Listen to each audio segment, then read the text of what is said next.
Hello' everyone, আশা কৰিছোঁ সকলো ভালে আছে। আজি আপোনালোকক মই পিন্ধি থকা কাপোৰযোৰ কেনেদৰে বনালোঁ তাকে দেখুৱাম। গতিকে আহক আৰম্ভ কৰোঁ ভিডিঅ'টো। প্ৰথমতে মই তাত ইউজ কৰা যিবোৰ ফ্লাৱাৰ হয় সেইবোৰ এনেকৈ বেলেগ এটা এক্সট্ৰা মেটেৰিয়েল মিক্স পাটৰে হয়। মেটেৰিয়েলটো হেণ্ডমেড মিক্স পাটে হয় কাপোৰটো। তো মই এনেকৈ ধুনীয়াকৈ ফ্লাৱাৰ শ্বেপত কাটি লৈছোঁ। অকণমান ছাইডৰ এইবিলাক মানে ওলাই থাকে, তথাপিও একো নাই। আপোনালোকে লাইটাৰৰ সহায়ত অকণমান এনেকৈ যেনেকৈ আমি ৰিবনবিলাক পুৰি দিওঁ তেনেকৈ যদি কৰে ছাইডটো, তেতিয়াহ'লে ধুনীয়াকৈ থাকি যায়। আৰু মই প্ৰথমতে এনেকৈ এটা আৰ্ট পেপাৰ মানে ড্ৰয়িং কৰি লৈছিলোঁ। তাৰপিছতহে মই তাৰ ওপৰত ফ্লাৱাৰ শ্বেপটো এনেকৈ বহাই দি সৰু সৰুকৈ ফ্লাৱাৰবোৰ কাটি লৈছোঁ।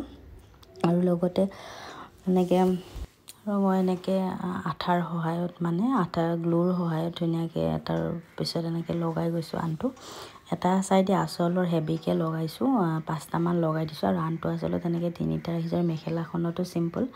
আৰু এইটো দেখিছে এনেকৈ মই গ্লু লগাই লৈছোঁ। লগাই লৈ ডাইৰেক্ট এতিয়া বহাই দিম তাতে। গ্লু ধুনীয়াকৈ আৰামত থাকি যাব, মানে গ্লুৰ সহায়তে থাকি যাব, কোনো তেনেকুৱা বিশেষ একো ইউজ কৰিব নালাগে। আৰু এনেকৈ বহাই দিছোঁ, দেখিছেনে? অকণমান দিগদাৰ হয় কাৰণ গোটেইকেইটা এনেকৈ পাতবিলাক যেনেকৈ তেনেকুৱা ধৰণৰ লগাই লৈছোঁ। যিহেতু অকণমান আঠাটো লগাই ল'লে দিগদাৰ হয় বনাবলৈ, তথাপিও একো নাই। ধুনীয়াকৈ হাতেৰে এনেকৈ প্ৰেছ কৰি দিব, থাকি যাব আৰু উঠি নাহে। অলপমান গ্লুটো ছাইডত লাগি গ'লেও শুকাই যোৱাৰ পিছত মানে ধুনীয়া হোৱাইটটো মানে নেদেখা হৈ যায়। আৰু তথাপি ছাইডত নলগাকৈ কৰিব পাৰিলে বেছি ভাল।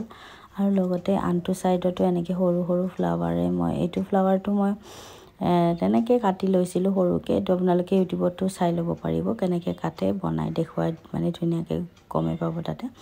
তাৰপিছত মাজৰ অংশবিলাক যেতিয়া মই খালী হৈ থকা দেখিলোঁ, তাৰেপিছত এনেকুৱা ফ্লাৱাৰ লেছ আছিলে, তো সেইটোকে মই অকণমান লগাই দিলোঁ। আৰু লাষ্টত আৰু অলপমান আৰু ফ্লাৱাৰবিলাক হাইলাইট কৰিবৰ কাৰণে যিবিলাক পাত আছে পাতবিলাকত মই এয়া 3D আউটলাইনাৰ যিটো আছে সেইটো গল্ডেন কালাৰৰটো অলপমান ইউজ কৰিলোঁ।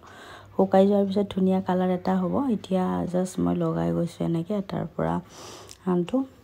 আৰু কাপোৰযোৰ মই এইটো parrot green colour handmade mix পাতে হয় মেটেৰিয়েলটো। আৰু ব্লু যিখিনি কাপোৰ ইউজ কৰিছোঁ সেইখিনি আপোনালোকে পাৰিলে নেটৰ ইউজ কৰিব পাৰে, মানে ছাইডটো তেতিয়া ওলোৱাৰ চান্স নাথাকে। আৰু নেট হওক বা ভেলভেট কাপোৰৰ হ'লে বেছি ভাল। তথাপিও মই এইটো ইউজ কৰিছোঁ যদিও বেয়া পোৱা নাই। ছাইডৰবিলাক ওলাই আছে যিবিলাক মই পুৰি যেতিয়া লৈছিলোঁ তেতিয়াৰ পৰা ধুনীয়াকৈ ছেট হৈ গৈছে আৰু থাকি গৈছে, ইয়াৰ পৰা ওলাই নাযায়। আৰু এনেও গ্লুৰ সহায়ত যেতিয়া বহাই দিছোঁ সেইটো উঠি নাযায় আৰু কেতিয়াও। তো আপোনালোকে এনেকৈ ট্ৰাই কৰিব পাৰে। আৰু বেলেগ অকল যে ফ্লাৱাৰ শ্বেপে হয় এইটো নাই, বেলেগ বেলেগ শ্বেপো ট্ৰাই কৰি চাব পাৰে। মই এইটো শ্বেপটো ভাল লাগিলে কাৰণে এতিয়া বনালোঁ। ফুলটো অকণমান ডাঙৰে হৈছিলে ওচৰত, কিন্তু ফটোখনত ভিডিঅ'টোত অকণমান সৰু সৰু দেখিছে, কিন্তু ওচৰৰ পৰা অকণমান ডাঙৰে হৈছে বাৰু। আৰু মাজত ফ্লাৱাৰখিনি মই য়েল্ল' কালাৰতে দি দিলোঁ লেছত। আৰু শেষত মই আপোনালোকক কাপোৰযোৰ পিন্ধি অলপমান এনেকৈ দেখুৱাই দিছোঁ। খুব বেছি ধুনীয়া লুকছ এটা আহিছে। কালাৰটো ইমান বেছি আৰু ব্লু পেৰট গ্ৰীণ মানে ব্লু কম্বাইনেশ্যনটো এনেও মোৰ খুব বেছি ভাল লাগে। আৰু আশা কৰোঁ আপোনালোকৰ ভাল লাগিছে ভিডিঅ'টো চাই। গতিকে আজিলৈ বাই।